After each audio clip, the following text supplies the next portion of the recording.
బక్రీ చనిపోయిన తన భర్త ముందు కూర్చుని ఏడుస్తూ ఉంటుంది. మీరెందుకు నన్ను వదిలేసి వెళ్ళిపోయారు చెప్పండి. నేనిప్పుడు ఎందుకు బతకాలి, ఎవరి కోసం బతకాలి? చమేలి ఏడుస్తున్నది చూసి అడవిలో ఉన్న జంతువులన్నీ నిజంగా చాలా బాధపడుతుంటాయి. నేను ముందే చెప్పాను కదా ఇది దరిద్రపు మేక అని. ఇది ఎవరిని పెళ్లి చేసుకుంటుందో వాళ్ళు ఖచ్చితంగా చనిపోతారు.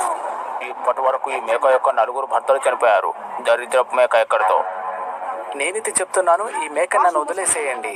ఈ మేకని చంపి దాని ఎముకని తినేస్తాను. అరే వద్దు చీత, ఇది దరిద్రపు మేక, దీన్ని తింటే కూడా చనిపోతారు.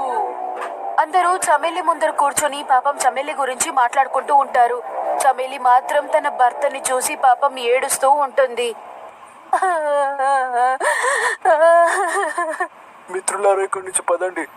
ఈ దరిద్రపు కొట్టు మేక యొక్క ప్రభావం మన పైన గనక పడితే మనం కూడా చచ్చిపోయే అవకాశం ఉంటుంది. చమేలి ఎవరిని పెళ్లి చేసుకున్నా ఆ మేక మరుసటి రోజే చనిపోయేది. అందుకే అందరూ తనని ఆడిపోసుకొని అక్కడి నుంచి వెళ్ళిపోతారు. దరిద్రపు కొట్టు మేక, నీకు చావు రావట్లేదు ఎందుకు? నేను దరిద్రము కాదు, నేను దరిద్రపురాలు కాదు. మరుసటి రోజు చమేలి తన ఇంటి బయట కూర్చొని ఏడుస్తూ ఉంటుంది. దేవుడా, నేను ఎవరిని పెళ్లి చేసుకున్నా ఎందుకు వాళ్ళు మరుసటి రోజు చనిపోతున్నారు? ఈ జన్మకు నాకు భర్త ప్రేమ దొరకదా? అలా అని చమేలి అనుకుని ఏడుస్తూ ఉంటుంది. ఒకరోజు చమేలి వెళ్తూ ఉండే సమయంలో జింక యొక్క బిడ్డ ఏడవడం అది చూస్తుంది.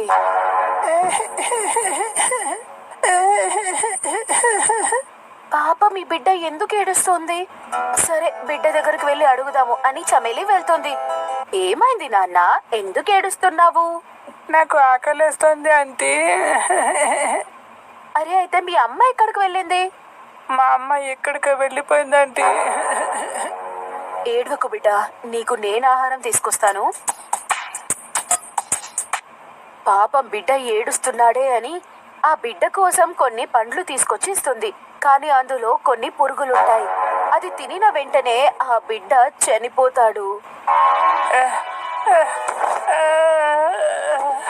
అయ్యో దేవుడా, ఈ బిడ్డ చనిపోయాడా? అయ్యో బిడ్డ లేరా నన్న లేరా, లేదంటే ఈ అడవిలో ఉన్న వాళ్ళందరూ నేను దరిద్రపురాలు అని మళ్ళీ నన్ను శపిస్తారు. అదే సమయంలో వాళ్ళ అమ్మ అక్కడికి వచ్చింది. ఓరి దరిద్రపు మేక, ఇక్కడేం చేస్తున్నావు? నా బిడ్డకి ఏమయ్యింది? నీ బిడ్డ వాడు చనిపోయాడు. ఏంటి, నా బిడ్డని కూడా చంపుకు తిన్నావో నువ్వు? లేదక్క, నీ బిడ్డని చంపలేదు, ఆహారం మాత్రం తీసుకొచ్చి ఇచ్చానంతే. నీ దరిద్రపు నీడ నా బిడ్డ మీద పడిన వెంటనే వాడు కూడా చనిపోయాడే. అయ్యో నా బిడ్డ. కొడుకు చనిపోవడం చూసి జింక ఏడుస్తూ ఉంటుంది. అదే సమయంలో అది ఏడవడం విని అక్కడ జంతువులు వచ్చాయి. ఏమైంది జింక, నువ్వు ఎందుకు ఏడుస్తున్నావు? ఈ దరిద్రపు మేక ఏమైనా చేసిందా? ఈ దరిద్రపు మేక నా బిడ్డను కూడా పొట్టడ పెట్టుకుంది. నన్ను నమ్మండి, నేను నీ బిడ్డని చంపలేదు. ఈ దరిద్ర కొట్టు మేకని మన అడవి నుంచి తరిమేయాలి వెంటనే, లేదంటే దరిద్ర కొట్టు మేక వల్ల మనం అందరం చవ్వాల్సి వస్తుంది. నిజం చెప్పే వెలుగుబంటన్నయ్య, ఈ దరిద్రపు కొట్టు మేకకి మన అడవిలో ఉండే అధికారం అస్సలు లేదు. అవునవును, ఈ దరిద్రాన్ని మన అడవి నుంచి తరిమేయండి. జంతువులన్నీ కలిసి దానిని అడవి నుంచి బయటికి పంపించేస్తాయి. బయటికి వచ్చిన చమేలి అక్కడి నుంచి ఒక నది దగ్గరికి వెళ్తుంది. వీళ్ళు చెప్తున్నది నిజమేనేమో, నేను దరిద్రపురాలే, నేనెక్కడికి వెళ్ళినా నాతో పాటే దరిద్రం కూడా వస్తుంది.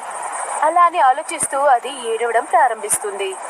నిజంగానే నేను ఒక దరిద్రపురాలినైతే నాకు బతికే హక్కే లేదు. దరిద్రపురాలు అని పేరు తీసుకొని బతికే కంటే చావడమే నయం. చనిపోవాలి అని నిర్ణయించుకున్న ఆ మేక అక్కడే ఉన్న ఒక కొండపైకి ఎక్కుతుంది. నేను చనిపోతే అడవిలో చావులు తగ్గిపోతాయి, అందరూ సంతోషంగా ఉంటారు అలా అని అనుకుని అది అక్కడి నుంచి దూకి చావడానికి వెళ్లే సమయంలో అక్కడికొక గద్ద వచ్చింది. ఆగు మేక, నువ్వు ఇంత యవ్వనంలో ఎందుకు చనిపోవాలనుకుంటున్నావు? నన్ను చావనివ్వకుండా ఆపకు గద్దా, నేను చావాలంతే. ఆత్మహత్య చేసుకునేంతగా నీకు ఏం బాధ వచ్చింది మేక ఇంతకి? అందరూ నేను దరిద్రమని అనుకుంటారు, అందుకే నాకు బతకడమే ఇష్టం లేదు. నువ్వు చచ్చిపోయినంత మాత్రాన సమస్య పరిష్కారం అవదు. ఒకసారి నాకు కూడా ఇలాగే జరిగింది, కానీ నేను చావలేదు. నిన్ను కూడా దరిద్రమని తిట్టేవారా? అవును, కానీ నేను మాత్రం ఈ కష్టాన్ని ఎదుర్కోగలిగాను. నువ్వు కూడా నాలా పోరాటం నేర్చుకో. అప్పుడు చూడు, నీ జీవితంలో ఏదో ఒక రోజు సుఖశాంతులు వస్తాయి. గద్ద మాటలు విన్న వెంటనే మేక బతకాలని నిర్ణయించుకుంటుంది. నువ్వు చెప్పేది నిజమే, నేను పోరాడుతాను, బతుకుతాను. ఇది కదా మంచి నిర్ణయం అంటే. కాబట్టి ఇక నుంచి మనం ఇద్దరం స్నేహితుల్లా కలిసి ఉందాం. తర్వాత గద్ద ఇంకా మేక స్నేహితులైపోయారు. వాళ్ళిద్దరూ కలిసే ఉంటున్నారు. ఇలాగే కొద్ది రోజులు గడిచిపోయింది. ఒకరోజు సాయంత్రం వీళ్ళిద్దరూ కూర్చొని మాట్లాడుకుంటూ ఉంటారు. గద్ద, నువ్వు ఆ రోజు నన్ను కాపాడకపోతే ఈ రోజు నేను చనిపోయేదాన్ని. నాకు కొత్త జీవితం ఇచ్చావు. అప్పుడు అక్కడికి ఒక షేర్ వస్తాడు. షేర్ని చూసిన వెంటనే మేక చాలా భయపడుతుంది. అక్కడ చూడు గద్ద, చూసావా, అక్కడ ఒక షేర్ వచ్చాడు, అతను చంపేస్తాడు. భయపడకు మేక, ఈ సింహం నా మిత్రుడే. ఏంటి, నిజంగానే నీ మిత్రుడా? అవును, పాపం ఇతని కథ కూడా దాదాపు మన కథలాగే ఉంటుంది. అరే గ్రద్ద, ఈ మేక ఇక్కడికి ఎందుకు వచ్చింది? షేర్ సింగ్, పాపం మేమే బాధల్లో ఉంది. తర్వాత గద్ద షేర్ సింగ్ దగ్గర మేక గురించి చెప్తుంది. ఓ, అంటే ఇది కూడా మనలాగే కష్టాల్లో ఉంది అన్నమాట. అవును షేర్ సింగ్, మిమ్మల్ని ఒక విషయం అడగమంటారా? ఇది కదా మంచి నిర్ణయం అంటే. మీకేం అన్యాయం జరిగింది? మిమ్మల్ని కూడా దరిద్రమని అనేవారా? అవును, నన్ను కూడా అడవిలో జంతువులన్నీ దరిద్రుడు అని భావించి అడవి నుంచి బహిష్కరించాయి. సరే, అయితే మీకేమయ్యింది? మిమ్మల్ని ఎందుకు దరిద్రమని అని తిట్టేవారు? నిజానికి నా భార్య పుట్టిన రోజున నేను కేక్ తీసుకొచ్చాను. అప్పుడు ఆ కేక్ తినగానే నా భార్య ఎందుకో చనిపోయింది. అయ్యో, అందుకే వాళ్ళు మిమ్మల్ని దరిద్రమని చెప్పి అడవి నుంచి పంపించేశారా? లేదు, కొన్ని రోజుల వరకైతే నన్ను అడవిలో ఉండనిచ్చారు. కానీ కొన్ని రోజుల తర్వాత నాకు ఒక భయంకరమైన వ్యాధి సోకింది. ఆ కారణంగానే వాళ్ళు నన్ను ఒక దరిద్రునిగా భావించి నన్ను నా పిల్లలతో సహా ఆ అడవి నుంచి బహిష్కరించారు. అయితే ఆ మహమ్మారికి ఏ చికిత్స లేదా? లేదు, ఆ కారణంగానే నేను చచ్చిన తర్వాత నా పిల్లల పరిస్థితి ఎలా ఉంటుందో అని నాకు భయంగా ఉంటుంది. షేర్ సింగ్ ఏడవడం చూసి మేక ఇంకా గద్ద చాలా బాధపడతారు.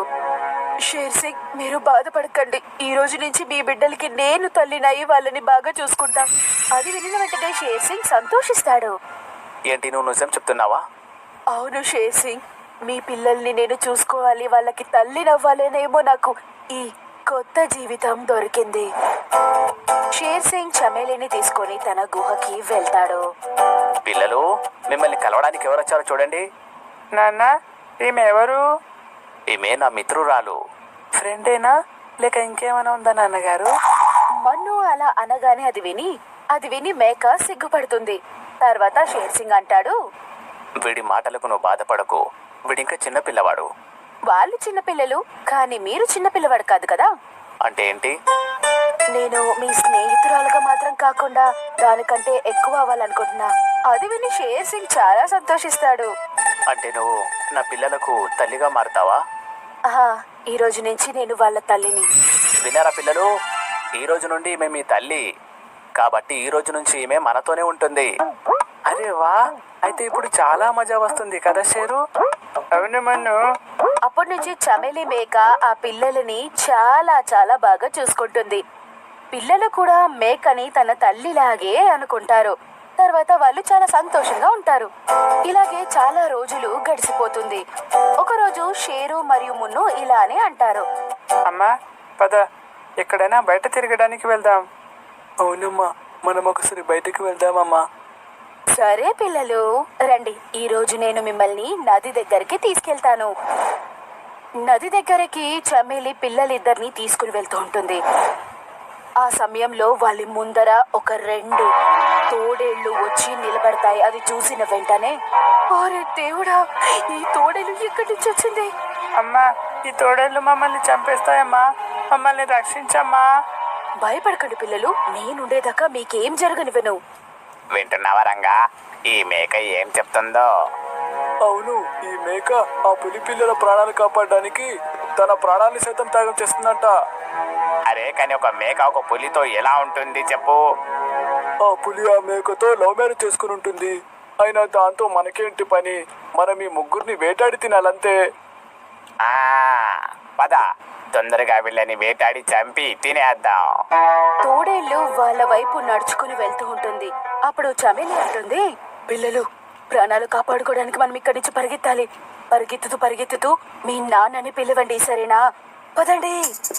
చమేలి మరియు పిల్లలిద్దరూ పరిగెత్తడం ప్రారంభించారు. షేర్ సింగ్, షేర్ సింగ్, కాపాడండి కాపాడండి. గుహ బయట నిలబడిన షేర్ సింగ్ కి వాళ్ళు పిలుస్తున్న ఆ శబ్దం వినపడుతుంది. కాపాడండి కాపాడండి. షేర్ సింగ్, మమ్మల్ని కాపాడండి. ఇదైతే పిల్లల శబ్దంలా ఉంది. చూస్తుంటే వాళ్ళు ప్రమాదంలో ఉన్నారేమో. షేర్ సింగ్ వెంటనే గుహ నుంచి బయటకు వచ్చాడు. షేరు, మున్ను మరియు చమేలి షేర్ సింగ్ ని చూసిన వెంటనే వాళ్ళు ముగ్గురు వెనకాలపై నిలబడతారు. అక్కడే ఆగు తోడేలు, లేదంటే మీ ఇద్దరి పరిస్థితి ఎలా తయారవుతుందంటే నేను చేసిన పనికి మిమ్మల్ని మీ తల్లి కూడా గుర్తుపట్టకపోవచ్చు.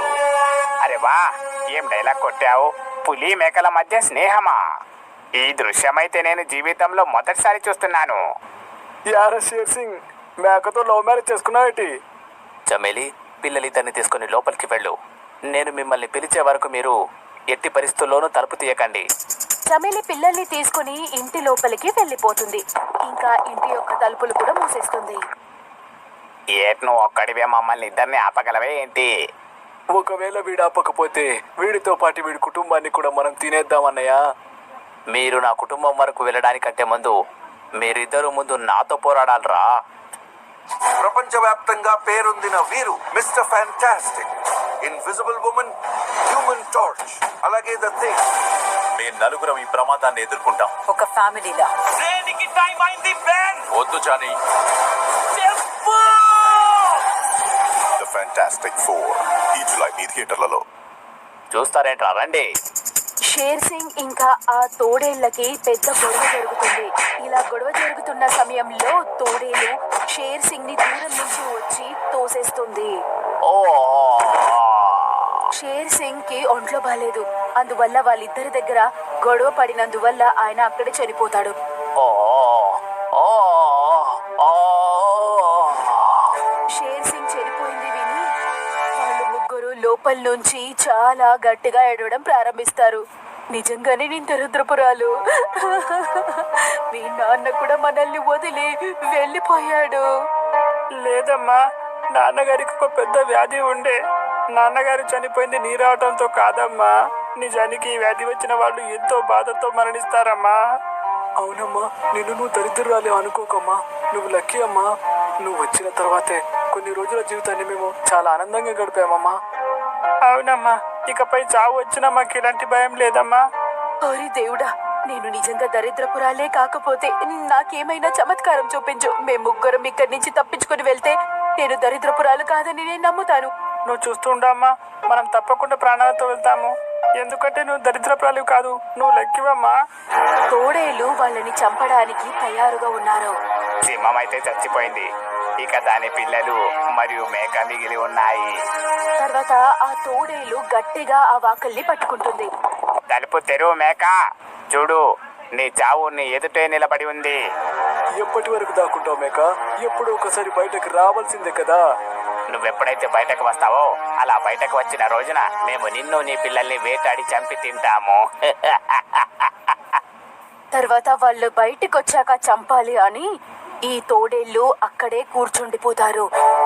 అయ్యో, ఈ తోడేళ్ళు ఇక్కడే ఉన్నాయే, ఇప్పుడు మనం ఏం చెయ్యాలి? ఇలాగే 3 రోజులు గడిచిపోతుంది. కానీ వాళ్ళిద్దరూ అక్కడి నుంచి కదలనే లేదు. అమ్మా, నాకు చాలా ఆకలి వేస్తోందమ్మా. అవునమ్మా, ఒకవేళ అన్నం దొరకపోతే మేము ఎలాగైనా చచ్చిపోతామమ్మా.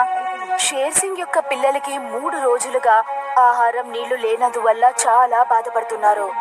వీటికి ఆహారం నీళ్లు ఇవ్వకపోతే ఇవి చనిపోతాయి. ఏం చెయ్యాలి? చమేలి ఆ వాకల్ నుంచి తొంగి చూస్తుంది. చూస్తే ఆ తోడేళ్ళు అక్కడే కూర్చునున్నాయి. అయ్యో, ఇవి ఇక్కడి నుంచి వెళ్ళలేదే. ఇప్పుడు నేను ఏం చెయ్యాలి? చూడనయ్య, చాలా నిద్ర వచ్చేస్తోంది. కాసేపు ఇక్కడే పడుకుందాం. కాసేపు అయ్యాక అవి రెండు నిద్రపోతాయి. చూడండి పిల్లలు, వాళ్ళిద్దరూ నిద్రపోతున్నారు. నేను మెల్లగా తలుపులు తీస్తాను, మీరు పరిగెత్తి వెళ్ళిపోండి. కానీ అమ్మా, మేము నిన్ను వదిలిపెట్టి వెళ్ళలేమమ్మా. మీరు బతకడం చాలా ముఖ్యం పిల్లలు.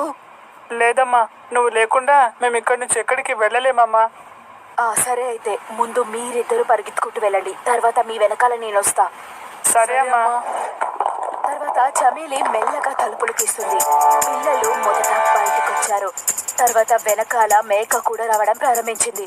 వాళ్ళు ముగ్గురు మెల్లగా వెళ్తున్నారు. ఈ తోడేళ్లు నిద్రపోతున్నాయి, కానీ కాసేపట్లోనే వాళ్ళు ఇద్దరు లేచారు. చివరికి నువ్వు బయటకు వచ్చేసావు కదే మేక. కానీ మీరిద్దరు నిద్రపోతున్నారు కదా.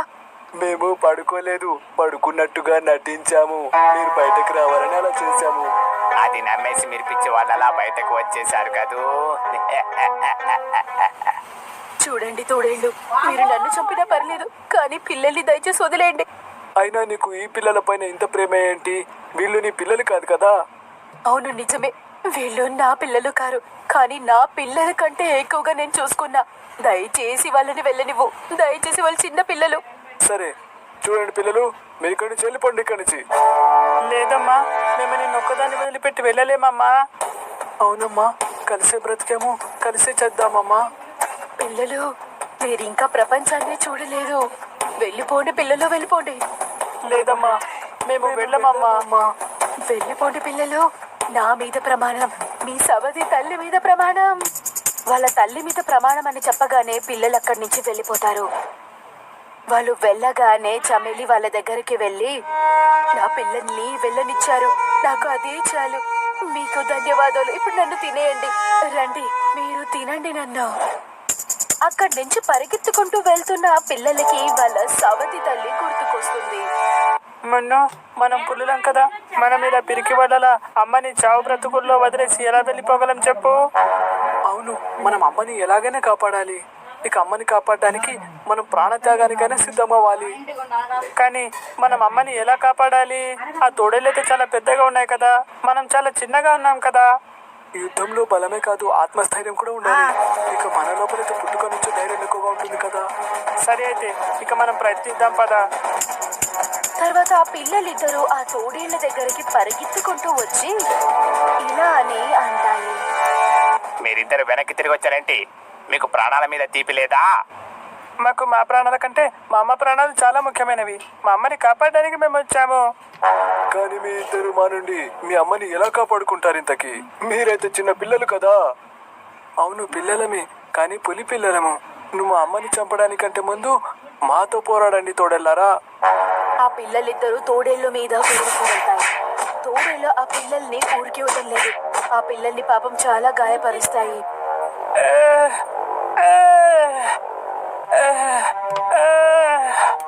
ఇంకా చూస్తావేంటి? ఆ మేకని పట్టుకో. తోడేలు చమేలి దగ్గరికి వెళ్లే సమయంలో అక్కడికి ఆ గద్ద వచ్చింది. ఆగండి, ఆ మేకని చెప్పడానికంటే ముందు ఆ మేక తమ్ముడితో తలపడండిరా తోడేళ్ళారా. ఇది చూడండి, మేకని కాపాడడానికి గ్రద్ద వచ్చేసింది. ఇదేమో ఆ మేక యొక్క తమ్ముడు అని చెప్తుంది. అరే, ఈ మేక గురించి అయితే నాకేమీ అర్థం కావటం లేదు. ఇది పులి పెళ్ళామా లేక గద్ద చెల్లెలా? తోడేళ్ళారా, మీకు ఈ బంధం ఎప్పటికీ అర్థం కాదు, ఎందుకంటే ఇది పవిత్రమైన త్యాగానికి సంబంధించిన బంధం. చిన్న, మా అమ్మని కాపాడండి చిన్న. ఈ వీడియోని మంచిగా ఎడిట్ చేయడం రాకపోతే అది ఎప్పటికీ వైరల్ అవ్వదు. బ్లాగ్స్ చేయడం పెద్ద విషయం కాదు, అది ఎవరైనా చేయొచ్చు. కానీ నేను బ్రతుకున్నంత వరకు మీ తల్లికి ఏమీ కాదు పిల్లలు. గద్ద వేగంగా వెళ్లి ఆ తోడేళ్ల యొక్క కళ్ళని గుచ్చి వాళ్ళకి కళ్ళు కనపడకుండా చేసింది. నాకేమి కనిపించడం లేదే. ఇది మన కళ్ళను పొడి చేస్తుంది, అది ఇక్కడి నుంచి పారిపోదాం. ఆ కళ్ళు కనపడని ఆ తోడేళ్లు రెండు అక్కడి నుంచి వెళ్ళిపోతాయి. తర్వాత ఆ పిల్లలు వాళ్ళ అమ్మని వెళ్లి హక్ చేసుకుని పాపం ఏడవడం ప్రారంభించాయి. అమ్మా, నిన్ను సవతి తల్లి అని పిలవడం అంటే నిజంగా నిన్ను తిట్టడం లాంటిది అమ్మా. అవునమ్మా, ఈ రోజు నుంచి నువ్వు మా సవతి తల్లి కాదమ్మా, మా సొంత తల్లివమ్మా. ఈ జన్మలో కాకపోయినా వచ్చే జన్మలోనైనా నీ కడుపునే పుట్టాలని ఆ దేవుడితో కోరుకుంటున్నామమ్మా. ఆ తల్లి ఇంకా పిల్లల ప్రేమ చూసి గద్ద సంతోషిస్తాడు. అది మాత్రం కాకుండా అన్ని జంతువులు అక్కడికప్పుడొచ్చాయి. మేక, నిన్ను దరిద్రురాలివని అడవి నుంచి వెలివేయటం మేము చేసిన అతిపెద్ద తప్పు. అవును మేక, నువ్వు దరిద్రాలు కాదు, నువ్వు మంచి మేకవి. నువ్వు వెళ్ళిన తర్వాత అడవి అస్సలు బాగాలేదు మేక. అడవిలో జంతువులన్నీ చాలా దుఃఖంగా ఉన్నాయి.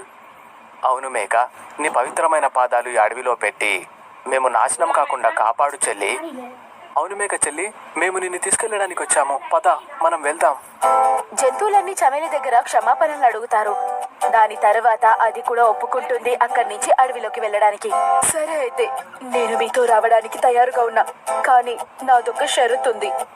నువ్వు ఏ షరతు పెట్టినా సరే మేక, నీ ప్రతి షరతును అంగీకరిస్తున్నాం చెల్లి. షేర్ సింగ్ పిల్లలు నాతోనే ఉంటారు. నేను వాళ్ళకి తల్లిగానే ఉండాలి. దానికి మీరు ఒప్పుకుంటున్నారా? అంగీకరిస్తాము.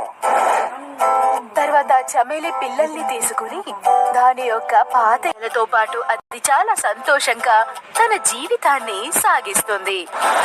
మీకు గనక మా వీడియో నచ్చింది అంటే ప్లీజ్ మా ఛానల్ ని